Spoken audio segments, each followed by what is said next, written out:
Piece minders.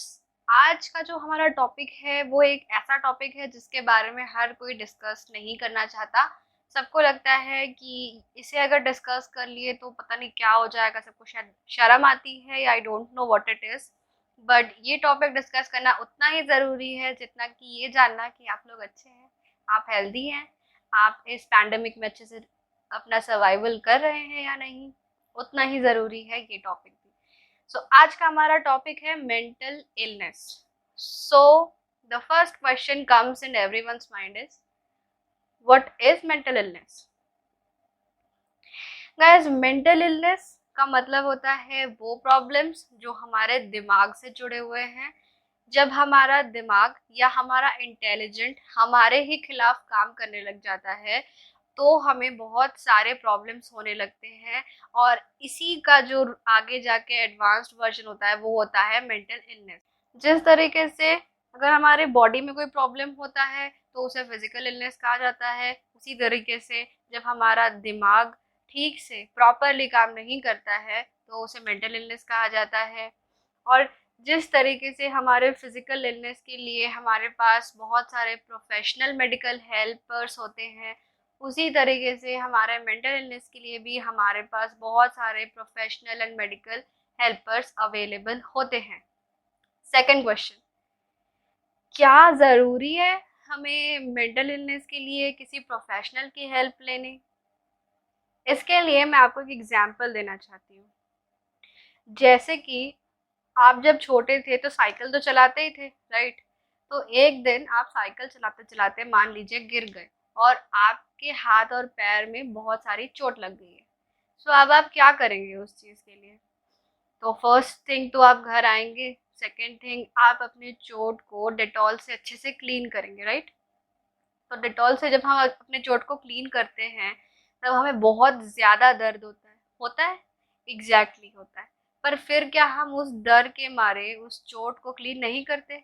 नहीं, हम उसको क्लीन करते हैं क्योंकि दैट इज़ द प्रोटोकॉल। अगर हमने उसे क्लीन नहीं किया तो जो एक्सटर्नल डर्ट है, एक्सटर्नल जर्म्स एंड बैक्टीरियाज है, वो हमारे चोट में मतलब हमारे इंटरनल ऑर्गन्स को अफेक्ट करने लगेगा। और अगर उसे प्रॉपरली तुरंत हील या क्योर नहीं किया हमने डॉक्टर के पास जाकर तो वो एक सीवियर प्रॉब्लम भी हो सकता है, जैसे कि वो धीरे धीरे हमारे बोन्स को अफेक्ट करने लग सकता है और वो घाव धीरे धीरे बहुत बढ़ सकता है, जिससे कि एक ऐसा टाइम आएगा जब हो सकता है हमारा वो पार्ट, बॉडी पार्ट जिसे हमें चोट लगी है, जहाँ हमें चोट लगी है, उसे हमें काटना पड़ जाए। So in the same way mental illness works. जब हमें किसी चीज़ से हम हर्ट हो जाते हैं तो हमें दर्द होने लगता है। जैसे हमारे फिजिकल पेन होता है उसी तरीके से हमें मेंटल पेन भी होता है, ठीक है?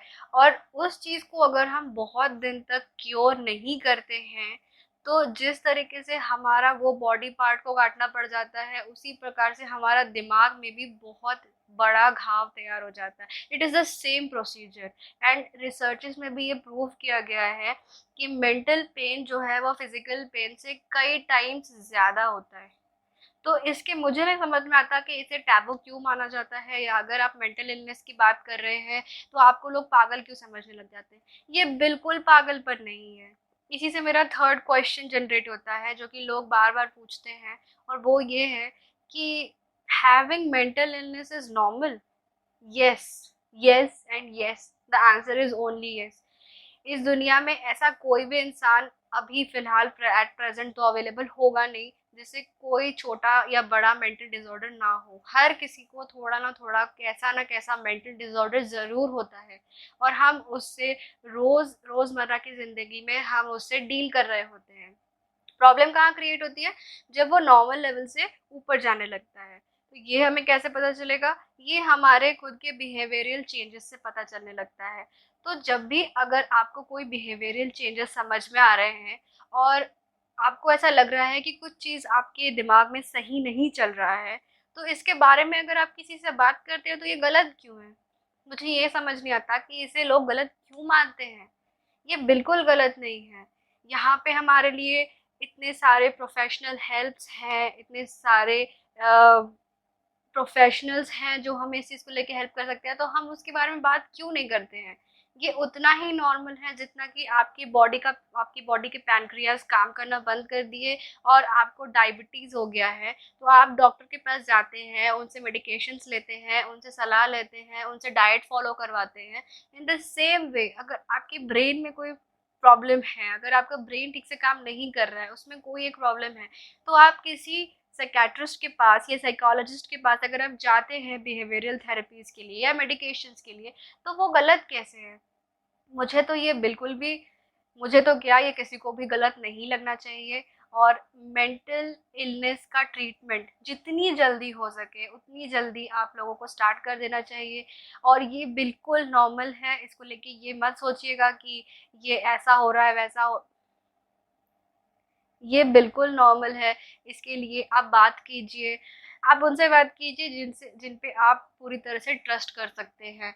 और उसके बाद उन्हें बताइए कि हाँ आई नीड अ मेंटल, और I need a professional help, और मुझे वहाँ जाके अपना ट्रीटमेंट करवाना है। क्योंकि जिस तरीके से जो हमें घाव लगा था पैर में साइकिल से गिरने से, अगर मैंने उसको उसी टाइम पट्टी बांध दी होती तो वो घाव नासूर बन जाता। इन द सेम वे अगर आपको मेंटली कोई प्रॉब्लम है, अभी फ़िलहाल आपको वो प्रॉब्लम छोटी-सी है, बट अगर आपने उसको डिले करते रहे या अगर आप उसको इग्नोर करते रहे, तो वो प्रॉब्लम एक दिन बहुत बड़ी बन जाएगी और उसके बाद उसका क्योर बहुत मुश्किल हो जाएगा।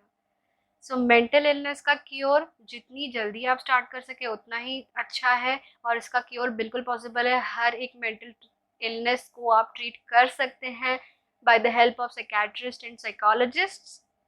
सो मेरी आप सबसे यही विनती है कि जब भी आप लोग को ऐसा कुछ फील हो कि आपके बिहेवियर में कुछ चेंज आ रहा है या आप कोई चीज़ ठीक से नहीं कर पा रहे हैं, तो अपने ट्रस्टवर्दी लोगों से बात कीजिए और अपना ट्रीटमेंट जल्द से जल्द स्टार्ट कीजिए। And we will make in the next video.